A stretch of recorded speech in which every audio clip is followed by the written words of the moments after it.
Hari ini bersama umat Paroki Santo Yohanes Rasul Lebre Mata kami bersiara ke Gua Maria Lourdes Tubaki di Betun.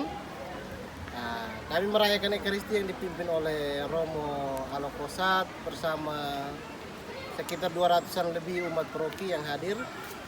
Dan ini menjadi siara rohani di bulan Oktober untuk bersama berdoa rosario di tempat ini. Bunda Maria yang penuh rahmat, doakanlah kami orang berdosa ini sekarang dan selalu kami mati. Amin.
Tuhan kita Yesus Kristus, cinta kasih Allah, dan persekutuan Roh Kudus bersamamu.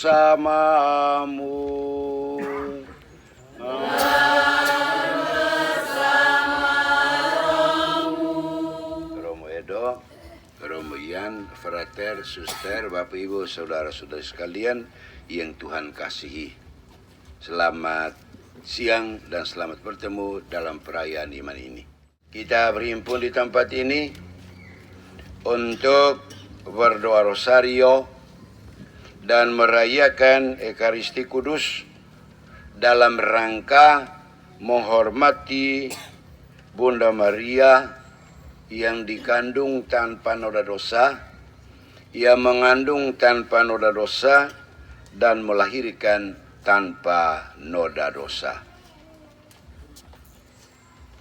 Bunda Maria dipilih menjadi Bunda Tuhan Penyelamat bukan karena kehebatan pribadinya, bukan karena propaganda turun naik agar dia terpilih. Bunda Maria dipilih karena kerendahan hatinya, karena kesediaan menerima tawaran Tuhan, karena kesediaan melaksanakan kehendak Tuhan, dan karena iman kepercayaannya yang kokoh dan kuat akan penyelenggaraan ilahi dan kuat kuasa Tuhan. Itulah yang menjadi alasan bagi kita untuk menghormati Bunda Maria secara khusus dan memohon bantuan doanya bagi kita. Baik, di bawah tema menjadi pendengar dan pelaksana sabda Tuhan, saya akan menyampaikan beberapa pikiran yang kiranya kita perhatikan, kita indahkan, dan kita laksanakan dalam hidup kita sehari-hari. Pikiran pertama, bacaan Injil hari ini sesungguhnya mengingatkan kita sekalian untuk sejenak merenung tentang ibu atau mama kita masing-masing.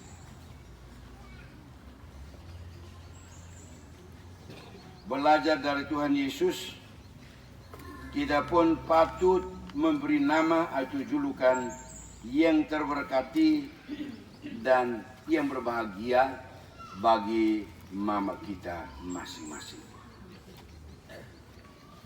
Karena tanpa mama kita tidak lahir ke dunia. Mama lah yang mengandung, melahirkan dan membesarkan kita. Mama adalah orang yang paling dekat dengan kita. Dialah yang paling berjasa dalam hidup kita. Itulah sebabnya nama mama selalu disebut atau dipanggil. Dalam kehidupan sehari-hari, entah kita sadari atau tidak, tetapi selalu ada kata mama yang keluar dari mulut kita. Dalam keadaan apapun.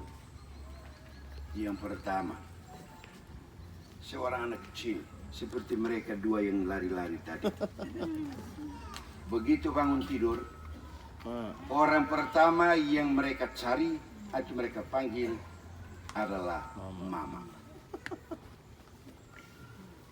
Begitu pula kalau dia hendak makan, entah makan pagi atau makan siang atau makan malam, nama mama yang disebut atau dipanggil. Bila tangan kita kena api atau kaki kita tertikam duri,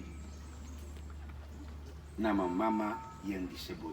Bukan durinya atau apinya yang disebut, tapi mama yang disebut. Dalam keadaan sakit dan tak berdaya, kata mama yang biasanya disebut. Bila kaki kita terantuk pada batu, tanpa sadar dan secara spontan kita sebut, aduh mama.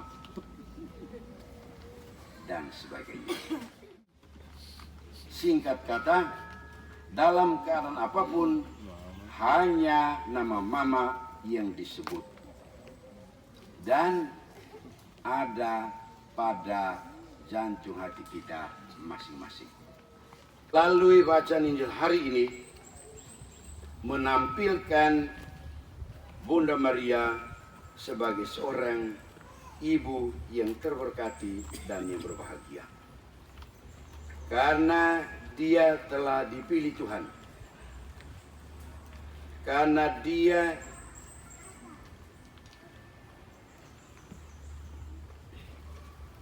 mengandung, melahirkan, mengasuh, dan membesarkan Yesus Putra Tunggal Allah. Tetapi seperti kita ikuti dalam bacaan Injil tadi, Tuhan Yesus menampik pernyataan seorang perempuan yang memuji bahagia ibundanya dengan mengatakan, yang berbahagia adalah mereka yang mendengarkan sabda Tuhan dan memeliharanya dalam hidup. Melalui ungkapan tersebut, Tuhan Yesus tidak bermaksud meremehkan peranan ibundanya sendiri. Yang hendak ditandaskan Tuhan Yesus adalah ketekunan membaca, merenungkan, menghayati, dan mengamalkan sabda Tuhan dalam hidup. Karena melalui sabda Tuhan, kita belajar mengenal sabda dan kehendak Tuhan. Atau melalui sabda Tuhan, kita mengenal Tuhan.